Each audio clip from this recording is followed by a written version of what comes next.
नमस्कार। आज हम दो शख्सियत के बारे में बात करेंगे। एक शख्सियत के बारे में विस्तार से, एक शख्सियत के बारे में बिल्कुल उससे शुरू कर रहे हैं। उमर अब्दुल्ला के ऊपर पब्लिक सेफ्टी एक्ट लगाया गया है और अगर यूपी की भाषा में बोले तो ठोका गया है। और उसके पीछे जो कारण दिया है वो कारण ये दिया है कि Omar Abdullah had the capacity to influence people at the time of militancy and at the time of boycotting the polls to go and vote। मतलब उनका अपने लोगों के ऊपर इतना असर था कि जब पूरी तौर पे आतंकवाद अपनी पराकाष्ठा पे था, जब आतंकवादियों ने पोल बहिष्कार का नारा दिया था, उस समय भी उन्होंने अपने आदमियों से कहा कि आप वोट करिए, लोकतंत्र की प्रक्रिया में हिस्सा लीजिए, और उन्होंने वोट किया था। ये कैसे देश की सुरक्षा के लिए खतरा हो सकता है, ये तो बियॉन्ड कॉम्प्रहेंशन है। और उसी देश में एक साहब है अनिल अंबानी। अनिल अंबानी जी ने 7 फरवरी को लंदन कोर्ट में खड़े होकर कहा कि मेरी नेटवर्थ जीरो है। हिंदुस्तान में कई जगह उन्होंने अपने दावे दायर कर दिए हैं बैंकरप्सी के, लेकिन वहां उन्होंने लंदन कोर्ट में खुलेआम कहा है कि मेरी नेटवर्थ जीरो है। मतलब मेरी नेटवर्थ भी कुछ 2-4 हजार रुपया होगी। भाई एक मैं पेन रखा हूं जिसका शायद 200 रुपए है, कोट पहना हूं तो 400-500 रुपए का, कुछ एक फोन लेता हूं 10-20 हजार रुपए का, तो मेरी नेटवर्थ भी कुछ है। इन भाई साहब की नेटवर्थ जीरो है, इन्होंने खुद ही एडमिट किया है। लेकिन जब हिंदुस्तान के रफाल जहाज के कुछ पुर्जे बनाने का या उसका कुछ कॉन्ट्रैक्ट होता है तो वो इनको दिया जाता है। तो इस देश में एक व्यक्ति जिसकी नेटवर्थ जीरो है, जिसके ऊपर देश विदेश में पैसे को लेन देन को लेके मुकदमे चल रहे हैं, उसको हम लोग किसी भी तरह से उसको कुछ नया कॉन्ट्रैक्ट, वो भी रक्षा जैसा कॉन्ट्रैक्ट मिल जाता है। और एक व्यक्ति जो अपने लोगों को मिलिटेंसी के समय मतलब अपनी जान जोखिम में डाल के लोकतंत्र को मजबूत करने के लिए वोट देने की बात करता है, उसके ऊपर पब्लिक सेफ्टी एक्ट पीएसए ठोक दिया जाता है। आज हम लोग बात ज्यादा अनिल अंबानी की करेंगे। ये थोड़ा हिस्ट्री समझ लीजिए क्या हुआ। धीरूभाई अंबानी इस देश के सबसे बड़े उद्योगपति इस मामले में कि उन्होंने स्क्रैच से बहुत बड़ा एक एम्पायर बनाया। जुलाई 2002 में धीरूभाई अंबानी की मृत्यु हो गई थी और जिस समय वो उनकी मृत्यु हुई थी उस समय उनका जो अंबानी एम्पायर था करीब 28,000 करोड़ का था। जो रिलायंस इंडस्ट्रीज थी, ये पब्लिक लिस्टिंग इसकी पहली बार 1977 में हुई थी। कम समय में इन्होंने एक बहुत बड़ा एम्पायर बनाया था। जब इनकी डेथ के बाद इनके जो 2 लड़के थे, मुकेश अंबानी, अनिल अंबानी, जो इनके साथ बिजनेस करते थे, उसमें से मुकेश अंबानी जो केमिकल इंजीनियर और मैनेजमेंट डिग्री है स्टैनफोर्ड की, और अनिल अंबानी जिनकी एमबीए की डिग्री वॉटन यूनिवर्सिटी की है, ये दोनों लोगों का बीच में लोगों ने बिजनेस शुरू किया।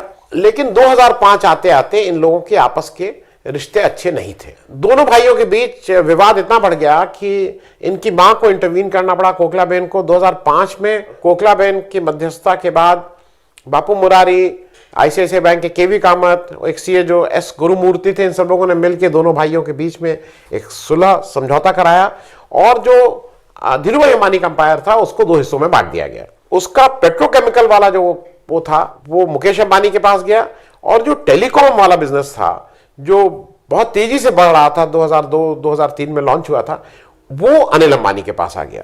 अनिल अंबानी ने अपने ग्रुप का नाम RDAG उस समय रखा, रिलायंस धीरूभाई अंबानी ग्रुप। इसमें उन्होंने रिलायंस कैपिटल था, रिलायंस इंफ्रास्ट्रक्चर था, रिलायंस पावर था, और साथ ही साथ 1991 में इन्होंने जब शादी की थी टीना अंबानी के साथ, जो फिल्म के बैकग्राउंड से आ रही थी, शायद उनकी वजह से या उनके मोटिवेशन से इन्होंने रिलायंस एंटरटेनमेंट भी शुरू किया, और जिसमें बड़े स्तर पे शुरू किया, एडलैब उसमें बनाया, और फिर बहुत बड़े बड़े विदेशी कलाकारों के साथ कुछ जॉइंट वेंचर किए। ये जब 2005 में इन लोगों का डिवीजन हुआ, उस समय एक नॉन कॉम्पिटिटिव क्लॉज भी भाइयों ने आपस में लिखा था कि हम आपके बिजनेस में कॉम्पिटिशन नहीं करेंगे, आप मेरे बिजनेस में नहीं आएंगे कुछ समय के लिए। इसके बाद इनका बिजनेस बहुत तेजी से बढ़ा अनिल अंबानी जी का। 2008 में फोर्ब्स की जो नेटवर्थ की लिस्ट थी उसमें इनके पास जो इनकी नेटवर्थ थी वो करीब 42 बिलियन US डॉलर की बताई गई। मतलब मोटे तौर पे अगर आप कहें 52 बिलियन का मतलब करीब करीब अगर 71 रुपए 50 पैसा जो आज डॉलर का रेट है उससे कन्वर्ट करें तो करीब करीब 3 लाख करोड़ की इनकी नेटवर्थ थी। ये 6th richest man in the world उस समय हो गए थे।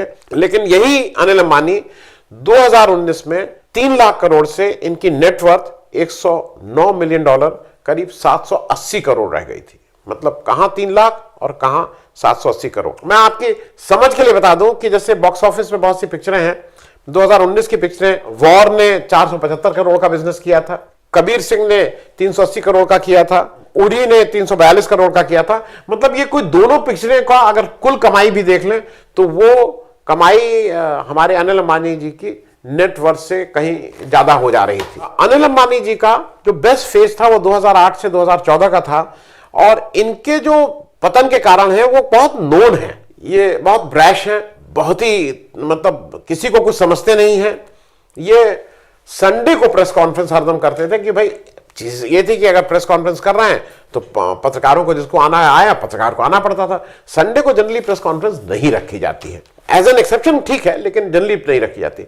ये बंबई में रहते हुए साउथ बॉम्बे से धीरूभाई अंबानी नॉलेज सिटी जो है कुछ किलोमीटर की बात है, उसमें भी हेलीकॉप्टर से जाते थे। 2 हफ्ते में 2 बार ये हेलीकॉप्टर से वहां अपना जाते थे। फिर इनकी दोस्ती जो थी अमिताभ बच्चन, सहारा के सुब्रत राय और अमर सिंह, इन लोगों से बहुत घनिष्ठ दोस्ती थी। आप अगर देखिए उसके बाद इन लोगों के सितारे गर्दिश में आए, अमिताभ बच्चन को छोड़ के, क्योंकि वो तो एक्टिंग करते थे। सुब्रत राय, सहारा और अमर सिंह के सितारे गर्दिश में आने के साथ साथ इनके सितारे भी गर्दिश में आ गए। एक कारण और था कि अनिल अंबानी को तुरंत कोर्ट केस करने की आदत है। मतलब कुछ हुआ नहीं, तुरंत कोर्ट केस, वो चाहे अपना भाई हो, चाहे वो कोई जर्नलिस्ट हो, चाहे कोई एनालिस्ट हो, अगर कुछ भी किया, और कोर्ट केस ऐसे वैसे नहीं।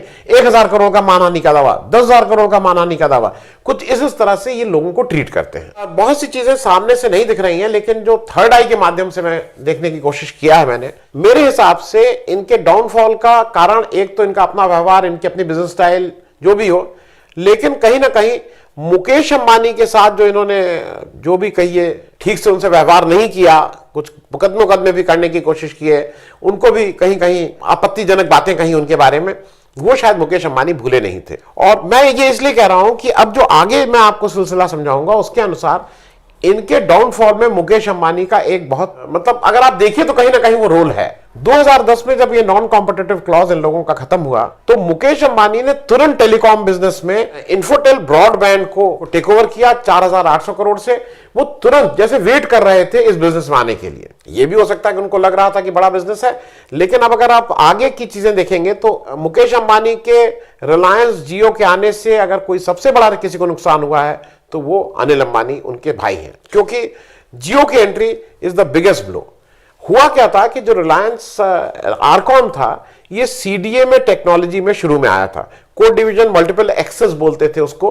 और दूसरा जो जीएसएम था जिसमें वोडाफोन, एयरटेल, बाकी लोग थे, वो जीएसएम पे काम करता था, ग्लोबल सिस्टम फॉर मोबाइल। अब दिक्कत क्या थी कि सीडीए में 2G 3G के बियॉन्ड नहीं चल सकता था, जबकि अब 4G 5G की बात हो रही है तो उसमें जीएसएम ही कारगर हो सकता था। 2016 में रिलायंस जियो आया, उसके आते ही गेम चेंज हो गया पूरा इंडस्ट्री का, और उसके बाद आरकॉम की हालत बहुत बुरी हो गई। एक समय ऐसा आया कि अब आरकॉम दिवालिया की तरफ चलने लगा, और आरकॉम को यह भी हुआ कहीं पे कि रिलायंस जियो खरीद के उनको बेल आउट करेगा। तो तय हुआ था कि 18,000 करोड़ रुपए में उनके एसेट्स बेचे जाएंगे। लेकिन वहां पे मुकेश अंबानी के रिलायंस जियो जब खरीदने आए तो उस समय डिपार्टमेंट ऑफ टेलीकम्युनिकेशन ने कहा था कि आप जब इसको खरीद रहे हैं तो इनकी लायबिलिटीज भी आपको जिम्मे होगी। वो मुकेश अंबानी ने मना कर दिया और वो डील हो नहीं पाई। वो जब डील नहीं हो पाई तो वो एक खराब मुहावरा बोल रहा हूं, कोड़ में खाज हो गई। कोड़ ऐसे ही था, उसमें खाज और हो गई। तो ये तो ऐसे ही मुश्किल में थे, उसके साथ अब जियो भी इनको बेल आउट नहीं कर पाया। 2019 में आरकॉम की लायबिलिटी करीब 48,000 करोड़ थी। आप बिजनेस भी समझ लीजिए क्या था। आरकॉम का 2008 में जो रेवेन्यू था वो 19,000 करोड़ था 2008 में। 2018 में ये रेवेन्यू 19,000 करोड़ से घट के 4,684 करोड़ रह गया था। मैं सिर्फ इसको इसलिए बता रहा हूं कि आपको अंदाज हो जाए कि कहां से कहां ये पहुंच गए थे। अनिल अंबानी की जो मार्केट कैपिटलाइजेशन 2008 में था वो करीब 1,65,000 करोड़ था। फरवरी 2019 में मार्केट कैपिटलाइजेशन 1,65,000 करोड़ 10-11 साल के अंदर 1,687 करोड़ रह गया था, करीब करीब 1% से भी कम। जो अनिल अंबानी की कंबाइंड वैल्यू जो 22 फरवरी 2018 में उनकी कंबाइंड लिस्टेड फर्म्स की, जितनी फर्म जो लिस्टेड हैं स्टॉक एक्सचेंज पे, वो 24,992 करोड़ है। इसी समय मुकेश अंबानी की जो कंबाइंड वैल्यू है उनकी लिस्टेड फर्म की 18 फरवरी 2018 में 70,592 करोड़ है। मतलब ये 24,000 करोड़ पे है, वो 7,70,000 करोड़ पे है। इतना फर्क दोनों भाइयों में हो गया था। फरवरी 2019 में ये इनके ऊपर मुकदमे चल रहे थे। सुप्रीम कोर्ट ने इनसे कहा कि भाई अगर आप अब पैसा नहीं देंगे तो आपको जेल जाना पड़ेगा। वो एक स्वीडिश फर्म एरिक्सन थी, उसने एक 550 करोड़ रुपए इनको देना था और उसके लिए उन्होंने कहा कि आपको जेल जाना पड़ेगा। ऐसा कहा जाता है कि उस समय मुकेश अंबानी ने शायद ये पैसा देके इनको जेल जाने से बचाया था। इसी रेफरेंस में मैं आज बता दूं, आज ही एक टेलीग्राफ की रिपोर्ट भी है। 13 फरवरी 2019 में हिंदुस्तान के उस समय के जो सीजीआई गोगोई थे, उन्होंने जो 2 कोर्ट मास्टर कह लीजिए, कोर्ट क्लार्क बोल लीजिए, असिस्टेंट रजिस्ट्रार मानव शर्मा और तपन कुमार चक्रवर्ती को नौकरी से बर्खास्त किया था। और इसलिए किया था क्योंकि ऐसा कहा जा रहा था कि ये दोनों जो सुप्रीम कोर्ट के अधिकारी हैं, they were trying to tamper with judicial order, जिसमें वो ये कोशिश कर रहे थे कि अनिल अंबानी की पर्सनल अपीयरेंस ना लगे। तो जो ऑर्डर था उसमें वो कुछ हेराफेरी करने की कोशिश किए थे। सीजीआई ने जो कमेटी बनाई उस प्रोब के आधार पे इनको बर्खास्त किया था। हालांकि अभी बात ये आ रही है कि शायद उनको फिर रीइंस्टेट करने की नए सीजीआई बात कर रहे हैं। हालांकि उसमें भी एक एंगल है, लोगों को लगा था कि बर्खास्त करना बहुत हार्श था और इतना मतलब किसी को नहीं। हालांकि अगर आप कोर्ट के जुडिशियल ऑर्डर से खेल रहे हैं तो मेरे हिसाब से इसमें तो कुछ हार्श नहीं है। लेकिन उसका एक एंगल ये भी था कि अगर वो उस समय सीबीआई इंक्वायरी दे दी जाती कि ये किसके कहने पे, क्यों ये जुडिशियल ऑर्डर को टेम्पर कर रहे थे ये दोनों सुप्रीम कोर्ट के अधिकारी, तो शायद बात ज्यादा खुल जाती। वो बिजनेसमैन जिनकी वजह से ये हो रहा था, वो लोग जिसको करवा रहे थे, बहुत लोग इसमें इसके लपेटे में आ जाते। तो शायद उसको समाप्त करने का ज्यादा आसान रास्ता यह था कि इन दोनों लोगों को बर्खास्त कर दो, वहीं पे केस एक तरह से खत्म कर दिया गया। अभी क्या हुआ है कि लंदन कोर्ट में चीन के 3 बैंकों ने, जो इन्होंने लोन लिया था अनिल अंबानी जी ने उनसे, आरकॉम मतलब रिलायंस कम्युनिकेशन ने 925 मिलियन यूएस डॉलर का 2012 में, उसके रिकवरी सूट फाइल किया है 700 मिलियन यूएस डॉलर का। 7 फरवरी को हाई कोर्ट ने अपना जजमेंट दिया है। उन्होंने कहा है कि 6 हफ्ते के अंदर 100 मिलियन यूएस डॉलर आपको हर हालत में जमा करने हैं। आपको मतलब अनिल अंबानी को। अनिल अंबानी ने इसी जरा के दौरान कहा है कि मेरी नेटवर्थ जीरो है, मेरे पास तो पैसा ही नहीं है। अब मैं इस जानकारी के लिए बता दूं कि आज की तारीख में 2020 में मुकेश अंबानी की नेटवर्थ 56.5 बिलियन यूएस डॉलर है, करीब करीब 4 लाख करोड़ रुपया। ये रिचेस्ट मैन इन एशिया हैं। इनकी देनदारी जो इमीडिएट है वो 100 मिलियन है, मतलब करीब 700 करोड़। मुकेश अंबानी के 4 लाख करोड़ में 700 करोड़ 0.1, मतलब वो 1% भी नहीं है। तो ये चीज अभी प्रूव हो जाएगी कि जैसा कहा जा रहा है कि अनिल अंबानी को अपनी जगह बताने का काम मुकेश अंबानी कर रहे हैं, ये सही है या गलत, ये आने वाले समय में तय हो जाएगा। अगर आपको हमारा ये कार्यक्रम अच्छा लगा तो कृपया सब्सक्राइब करें और साथ में वो छोटी घंटी भी दबा दें, जिससे आपको जब भी कोई नया वीडियो, नया एपिसोड अपलोड हो तो आपको उसकी सूचना मिले।